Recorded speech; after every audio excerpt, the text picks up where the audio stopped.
एक मिनिटामध्ये मी तुम्हाला सांगतो की बाबासाहेब आंबेडकर किती मोठ्या उंचीवरचं व्यक्तिमत्व आहे। या देशामध्ये जेवढे कुणी अर्थतज्ञ आहेत त्या सगळ्या अर्थतज्ञांना एका अर्थतज्ञाचा अभ्यास केल्याशिवाय पुढे जाता येत नाही। तो अर्थतज्ञ म्हणजे डॉक्टर बाबासाहेब आंबेडकर। या देशामध्ये जेवढे कृषी तज्ञ आहेत त्या सगळ्या कृषी तज्ञांना ज्यांच्या शेतीच्या पॉलिसीचा अभ्यास केल्याशिवाय पुढे जाता येत नाही तो कृषी तज्ञ म्हणजे डॉक्टर बाबासाहेब आंबेडकर। या देशामध्ये हजारो धर्मपंडित झालेत, पण त्या धर्मपंडितांनी जेवढे धर्मग्रंथ वाचले नाहीत, अगदी कुराण, बायबल, गीतापासून गुरुग्रंथ साहिबपर्यंतचे सगळे धर्मग्रंथ ज्यांनी मनापासून वाचले, चाळले, तो एक धर्मपंडित म्हणजे डॉक्टर बाबासाहेब आंबेडकर।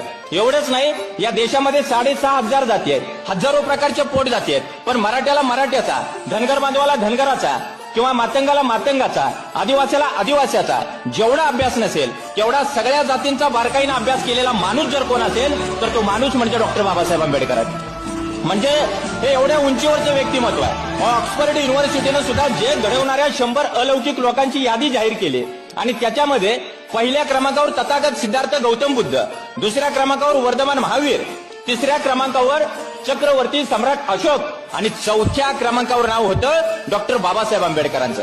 म्हणजे जग घडवणाऱ्या 100 अलौकिक लोकांच्या यादीमध्ये सुद्धा बाबासाहेबांचं नाव घ्यावं हे ऑक्सफर्ड युनिव्हर्सिटीला आवर्जून वाटतं। खरंच एवढ्या उंचीवरचं व्यक्तिमत्व आहे। कारण बाबासाहेबांची इकडे कोल्हापूरच्या भागामध्ये एक ठिकाणी सभा सुरू होती